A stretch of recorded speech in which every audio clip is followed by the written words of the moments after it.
इसलिए मैंने आपसे कहा कि मुझे मत देखिए, मुझे मत देखिए, वो जो कृपा शक्ति कार्य कर रही है उसका दर्शन करिए, उसी का अनुभव करिए, उसी का आनंद लीजिए। वेश्या ने कहा यह अवसर पुनः नहीं आएगा। उसने कहा महाराज मैं संकल्प लेती हूं जो आज तक अर्जित किया है वो सबका सब आपके चरणों में निवेदन करती हूं।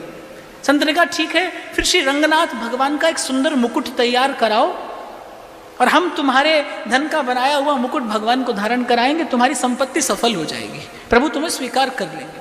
देखो भाई, विपद विस्मरणम विष्णु संपन्न नारायण स्मृति ही, जीवन कैसा भी गया अंत में भगवान याद आए कि नहीं आए, ये बड़ी बात है।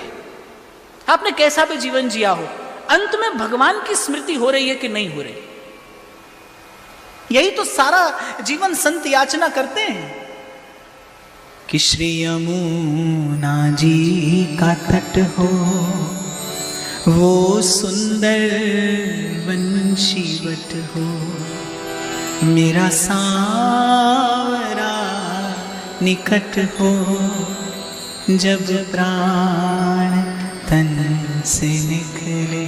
तो कहा महाराज मैं संकल्प लेती हूं जितनी संपत्ति अर्जित की थी सब लेकर, और दिव्य रत्न जटित किरीट भगवान श्री रंगनाथ जी का वेश्या ने तैयार कराया। लेकिन वेश्या ने कहा महाराज मेरा भी एक आग्रह है, जब तक मुकुट बन नहीं जाता तब तक आप यहीं रहेंगे। बांध लिया संतों को, नित्य प्रति संतों का दर्शन होता, चरणामृत मिलता, मनसा वाचा कर्मणा पवित्र हो गई। सेवा का भाव ही आपको पवित्र कर देता है। मैंने आपसे अभी कहा ना, सत्संग मिलेगा तो सेवा जीवन में आई जाएगी। वेश्या को संत मिले, संत ने आते ही सेवा दे दी, संत के जीवन में आते ही सेवा मिल गई, सुलभ हो गई सेवा। जिस वेश्या की कमाई का 1 रुपया मंदिर में प्रवेश नहीं कर सकता, संत ने कहा सारे जीवन की संपत्ति ला, मैं भगवान को मुकुट धारण कराऊंगा। और अपना मान टले टल जाए, भक्त का मान ना टलते देखा, प्रबल बड़ा सुंदर मुकुट तैयार कराया। संत देखते ही प्रसन्न हो गए कि ये जीव संस्कारी है। इसने एक क्षण नहीं लगाया अपने जीवन की सारी संपत्ति प्रभु को निवेदन करने में। अरे द्वार पर आए एक साधु की बात सुनकर इसने अपने जीवन की संपत्ति लगा दी। ये संस्कारी जीव है, ये प्रभु के चरणों में निवेदन करने योग्य है। ठोक पीट लिया संत ने। जाने संत के मुख से किसने कहा? संत के मुख से भगवान बोलते हैं। जैसे ही हाथ में मुकुट आया, संत ने कहा कि इतना अद्भुत मुकुट तुमने तैयार कराया, मेरे मन की इच्छा है तुम ही अपने हाथ से धारण कराओ। अभी तक तो केवल धन जा रहा था जो अपवित्र था, संत ने कृपा कर दी, अब तन और धन दोनों सेवा में जाने लगे। और ध्यान रखना, जब धन भी सेवा में लगे, तन भी सेवा में लगे, तन और धन वाले का मन अंततः भगवान की सेवा में लग जाता है। इसीलिए आचार्यों का वाक्य, आरंभ करिए कहां से? तन से। तन से आरंभ करिए, धीरे धीरे मन में भाव जगेगा, बुद्धि श्रद्धामती होगी, फिर थोड़ा थोड़ा धन लगाने लगेंगे। ऐसे धन लगता नहीं सेवा में। सेवा करने का मन तभी तक करता है जब तक धन नहीं होता। धन हो जाने के बाद सेवा करने की इच्छा कम होती है। तन और धन सेवा में लगे, फिर मन भी अनुकूल होने लगता है। संत के मुख से निकला कि तेरे हाथ से भगवान मुकुट धारण करेंगे। विचार करने लगी वेश्या कि मैं मंदिर में प्रवेश करूंगी, मैं भगवान के श्री विग्रह का स्पर्श करूंगी। और वहां जब मंदिर में सूचना मिली तो कहा कि इस प्रकार से कोई घटना घटी। अब मंदिर के लोग बड़ी दुविधा में। रंग जी के मंदिर में क्या है कि भगवान के मंदिर तक जाओ तो एक अंधेरे मार्ग से होकर जाना पड़ता है। मंदिर के पुजारी कहने लगे, बोले यहां भी अंधेरे, वहां भी अंधेरे। बोले अब ऐसी महिला मंदिर में प्रवेश करेगी?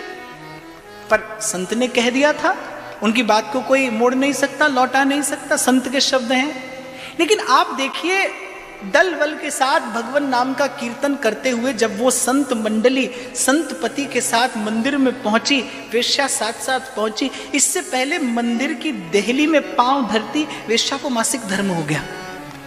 अत्यंत नितांत अपवित्र अवस्था उस तन की। संत ने कहा कि बेटी, मैंने तुझे वचन दिया था, यहां तक लाने का वचन मैंने पूरा किया। अब ये तेरा कोई प्रारब्ध सन्मुख आया है, अब इसमें मैं कुछ नहीं कर पाऊंगा। तो यहीं से भगवान की ध्वजा को प्रणाम कर और मैं तेरा दिया हुआ ये आभूषण प्रभु को निवेदन करके आता हूं। भीतर पहुंचे, जैसे ही प्रभु के सन्मुख मुकुट किया, भगवान ने अपनी मेघ गंभीर वाणी में कहा, जब आपने आधी अधूरी वस्तु स्वीकार नहीं की तो हम क्यों करेंगे? जब वो थोड़ी सी संपत्ति लेकर आई तो आपने कहा आधी अधूरी वस्तु स्वीकार नहीं करूंगा, अपनी पूरी संपत्ति लेकर आना। जो आज तक अर्जित किया है वो सब का सब प्रभु को निवेदन करना। आपने आधी अधूरी वस्तु स्वीकार नहीं की, आपने उसको वचन दिया कि प्रभु तेरे हाथ से मुकुट धारण करेंगे। यदि आपका वचन अपूर्ण रह जाता है तो हमारा अपयश होगा। लेकर आइए, उसी के हाथ से मुकुट धारण करूंगा। अत्यंत अपवित्र अवस्था, विचार करिए। जब मंदिर की ओर देखने की भी मनाही देता है शास्त्र, देखना भी नहीं चाहिए, उस अवस्था में भगवान बुला रहे हैं कि आइए। क्यों? क्योंकि इस जीव ने सत्संग किया है, इस जीव ने साधु संग किया है। और सत्संग भी कैसा किया है? केवल सुना नहीं, उसे जीवन में धारण किया है। अरे द्वार पर एक साधु आया, उसने कहा अपनी सारी संपत्ति भगवान को निवेदन कर दे, और उस जीव ने कर दी। ये योग्य है, ये संस्कारी है। अब पंडे पुजारी भी बेचारे क्या करते? भगवान की आज्ञा थी। उस अत्यंत अपवित्र अवस्था में नेत्रों में जल भरकर रुदन करती वेश्या भीतर आई। बड़ा ऊंचा भगवान का श्री विग्रह है, और अपना मान टले टल जाए पर भक्त का मान न टलते देखा।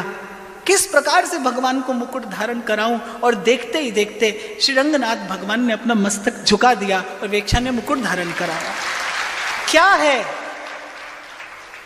जिसके मन की वृत्ति कभी भजन की ओर न गई हो, जिसने कभी कल्पना में भगवान के मंदिर में प्रवेश करने का विचार तक ना किया हो, वो हाथ भगवान की सेवा कर रहे हैं, वो तन, वो धन, वो मन प्रभु का हो गया। क्या है? सत्संग की महिमा है, एक क्षण का सत्संग। इसलिए मैंने आपसे कहा कि भरोसा रख दरबारे इलाही का बंदे, वहां देर भी नहीं होती और अंधेर भी नहीं होता। देखो, जब आप थाल में भरकर भगवान को भोग लगाते हो, मान लो आपने थाल में खूब सारे मोदक रखे और प्रभु को भोग लगाया, तो अब ये तो पता नहीं कि आपके पास कौन सा मोदक आएगा। भोग लग गया, ये तो आपको खबर नहीं कि आपके पास कौन सा लड्डू आएगा, लेकिन ये पक्का है कि कोई ना कोई तो आएगा, प्रसाद मिलेगा। आप वहां हैं तो आपको प्रसाद मिलेगा। बस इसी प्रकार से जिसके जीवन में सत्संग स्थिर हो गया है, कौन से दिन भगवान आएंगे ये तो खबर नहीं, पर किसी दिन अवश्य आएंगे, ये बात पक्की है। जिसके जीवन में सत्संग स्थिर हो गया है, कौन सा दिन आपके लिए है ये मैं नहीं बता सकता, लेकिन कोई दिन है, कोई घड़ी ऐसी आएगी जब प्रभु आपकी ओर दृष्टि करेंगे। कोई घड़ी ऐसी आएगी जब आपके जीवन में वो परिवर्तन होगा। कोई घड़ी ऐसी आएगी जब आप कह पाएंगे, अब मोहे राम लागते मीठे, अब मोहे राम लागते। तो ये भगवत प्रेम जो है वो सत्संग, सेवा और सुमिरन, इस त्रिवेणी में स्नान करने से उस भगवत प्रेम की अनुभूति होती है, प्राप्ति होती है। प्रथम चरण सत्संग है। आरंभ करना है तो यहीं से करिए। सुनिए, श्रीमद् भागवत आज्ञा देती है, श्रवणम। भगवान श्री रघुनाथ जी शबरी से कह रहे, प्रथम भक्ति संतन करी संगा, लेकिन कहा करी संगा। अब आजकल क्या होता है, टीवी पर चलाया, हाथ में रिमोट, एक हाथ में कॉफी का कप, और आप भागवत कथा सुन रहे हैं। इसकी बात नहीं कह रहे भगवान। भगवान कह रहे प्रथम भक्ति संतन करी संगा। थोड़ा प्रयास करिए, चल के जाइए, परिश्रम